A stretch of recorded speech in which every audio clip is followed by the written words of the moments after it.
Hello दोस्तों, स्वागत करते हैं आप सभी का आपके अपने यूट्यूब चैनल जैकपुर पे। तो आज आप लोगों का एग्ज़ाम है गणित का और गणित के एग्ज़ाम के लिए मॉडल पेपर देखना बहुत ज़रूरी है। 2023-24 का जो मॉडल पेपर उसको देख कर जाइएगा क्योंकि इसी टाइप का सवाल आपके एग्ज़ाम में देखने को मिलेगा। हो सकता है हूबहू सवाल भी आ जाए या नहीं तो इसी टाइप का आ जाए। इसके पहले हमने 1 से लेकर 20 तक के सवाल जो है हमने बता दिया है। इसके पहले वाले पार्ट में नहीं देखा है तो प्लेलिस्ट में जाइए। प्लेलिस्ट के जाने का लिंक आपको डिस्क्रिप्शन में भी दे देंगे। आप वहाँ भी जा चले जाइए यानी तो वीडियो के लास्ट में जाकर के आप देख सकते हो प्लेलिस्ट का लिंक, ठीक है।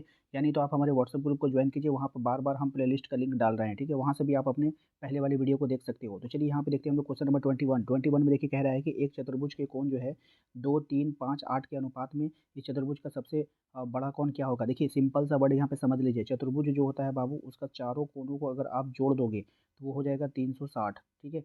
तो यहाँ पर देखिए अनुपात में कितना है 2, 3 यहाँ पे सबको जोड़ो अनुपात में 8 और 5 कितना हो जाएगा 13, 13 और 3 कितना हो जाएगा 16, 16 और 2 कितना हो जाएगा 18।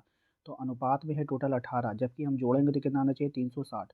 तो 18 दूना 36 यानी अनुपात 1 का वैल्यू कितना आ जाएगा 20 डिग्री, ठीक है। हमें क्या बोला है सबसे बड़ा कौन है बाबू 8। तो अनुपात 8 का जब हम वैल्यू निकालेंगे तो 8 गुना कितना हो जाएगा 20, 8 दूनी 16 यानी कि 160 कितना हो जाएगा 160 यानी ऑप्शन नंबर सी हमारा राइट आंसर होगा, ठीक है। इस प्रकार से आप लोग इसका आंसर निकाल लेना। क्वेश्चन नंबर 22 को देखिए। क्वेश्चन नंबर 22 में आपसे कह रहा है कि निम्नलिखित में से किनके विकर्ण समकोण पर समद्विभाजित करते हैं। तो किसका विकर्ण समकोण पर समद्विभाजित करेगा? तो वो हो जाएगा आपका समचतुर्भुज, ठीक है। किसका करता है समचतुर्भुज का करता है। याद रखिएगा ये इंपॉर्टेंट है, एग्जाम में आ सकता है। क्वेश्चन नंबर आते हैं हम लोग 23 पे। क्वेश्चन नंबर 23 में कह रहा है आयत की भुजाओं के मध्य बिंदुओं को मिलाने मिलाने से बनने वाले चतुर्भुज क्या होगा?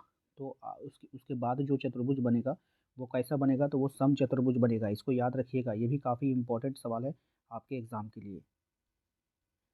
कह रहा है एक समांतर चतुर्भुज है जिसमें बीसी 12 सेंटीमीटर है और एई 6 सेंटीमीटर है। समांतर चतुर्भुज का क्षेत्रफल आधार गुना ऊंचाई, ठीक है। 12 गुना 6, 12 6 के 72, 72 सेंटीमीटर स्क्वायर इसका आंसर हो जाएगा, ठीक है। इसको ध्यान ध्यान से रखिएगा, सिंपल है। इस तरह का सवाल आएगा, आंसर करके आइएगा। उसके बाद देखिए आप लोग क्वेश्चन नंबर 26 में देखिए वृत्त की सबसे बड़ी जीवा क्या होती है? तो वृत्त का जो सबसे बड़ा जीवा होता है वो उसका व्यास कहलाता है। याद रखिएगा ये वृत्त है, वृत्त का जो सबसे बड़ा वाला जीवा होता है वो 20 से गुजरेगा और 20 से जो गुजरता है वो उसका व्यास होता है, ठीक है। क्वेश्चन नंबर अगर हम बात करें 27 में कह रहा है वृत्त की एक जीवा वृत्त की त्रिज्या के बराबर है। जीवा द्वारा केंद्र पर अंतरित कोण का मान क्या होगा? तो जीवा द्वारा जो केंद्र पर अंतरित कोण होता है वो 60 डिग्री का होता है, वो याद रखिएगा आप लोग, ठीक है। क्वेश्चन नंबर 28 में ये कह रहा है आकृति में एसीबी का मान क्या होगा? ये वाला सवाल आपके एग्जाम में आएगा ही आएगा, नहीं आया तो सोच लेना, ठीक है। आएगा ही आएगा, गारंटी है ये वाला सवाल एग्जाम में आएगा। कैसे बनाना है? यहाँ पे वैल्यू चेंज कर देगा, 50 है तो यहाँ पे 100 कर देगा, उससे कोई मतलब नहीं है। इसको समझ लो कैसे बनेगा। क्या बोला ए सी बी, ए सी बी ये वाला एंगल निकालना है आपको, ठीक है। कौन वाला निकालना है? ये वाला निकालना है। तो हम लोग करेंगे क्या, यहाँ पे देखो ये जो होता है ना बाबू देखो, अच्छा आप देखो ये छोटा है, ठीक है, ये बड़ा है। तो ये हमेशा ये वाला एंगल जो होगा ना, ये वाला एंगल ये हमेशा इसका आधा होगा और ये वाला जो एंगल होता है ये इसका डबल होता है। तो ये 50 है तो ये क्या होगा 25 होगा। Option number C, option number C हमारा यहाँ पे क्या हो जाएगा राइट आंसर हो जाएगा। उम्मीद करते हैं कि आप लोगों को समझ में आ गया होगा क्या करना है, फिर से समझो, ठीक है। यहाँ पे अगर 50 है तो ये कितना हो जाएगा 25 हो जाएगा, ठीक है। अगर ये 25 दिया रहता और यहाँ वाला पूछ लेता तो हम लोग डायरेक्ट 50 आंसर करते डबल कर देते, ठीक है। इतना ही करना है आप लोगों को, इससे ज़्यादा नहीं करना है, ठीक है। ध्यान रहेगा ना आप लोगों को। चलो अब देखिए यहाँ पर क्या बोला है कि उस त्रिभुज का क्षेत्रफल ज्ञात कीजिए जिसकी भुजाएं 5 सेंटीमीटर 12 और 13। देखो जब कभी भी 5 12 13 आता है ना, 5 12 13 तो ये समकोण त्रिभुज का निर्माण करता है। और समकोण त्रिभुज का क्षेत्रफल आप लोगों को पता है क्या होता है, हाफ गुने आधार। आधार क्या हो जाएगा आपका 5 या 12 गुने ऊंचाई, ठीक है। 2 से कट जाएगा ये 6 बार में, 6 पंचे कितना हो जाएगा 30, 30 सेंटीमीटर स्क्वायर इसका आंसर हो जाएगा। 13 को नहीं लेना है क्योंकि 13 क्या हो जाएगा सबसे बड़ी भुजा है और ये क्या होता है सबसे बड़ी भुजा हमारा कर्ण होता है। आधार गुना ऊंचाई यहाँ से लेंगे हम लोग, ठीक है।